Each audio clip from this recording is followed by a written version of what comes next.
नमस्कार दोस्तों, मैं कमला मौर्य एक श्री राम भगवान का सोहर गाने जा रही हूँ। अगर आप लोग को अच्छा लगे सब्सक्राइब करना, शेयर करना, कमेंट करना और आप लोग कमेंट बॉक्स में ज़रूर बताना कैसा लगा।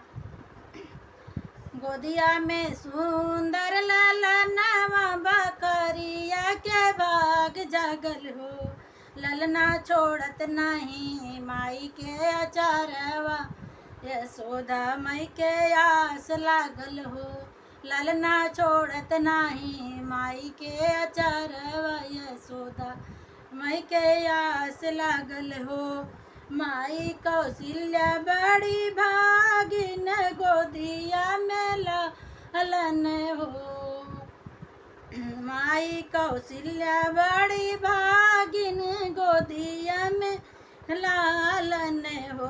कि राजा दशरथ के घर श्री राम भजन लागे बाजन हो, कि राजा दशरथ के जन्म श्री राम भजन लागे बाजन हो।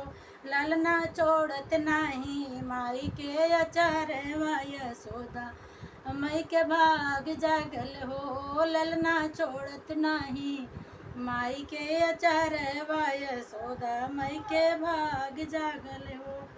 देवकी के कोकिया में जन्म नक्षत्र बड़ा पावन हो, देवकी के कोकिया में जन्म नक्षत्र बड़ा पावन हो। बेड़ी हाथवा के खोले भगवान, कन्हैया दिले दर्शन हो। बेड़ी हाथवा के खोले भगवान, कन्हैया दिले दर्शन हो। ललना छोड़त नहीं माई के अचारवा, ललना छोड़त नहीं माई के अचारवा, यशोदा मई के भाग जागलो।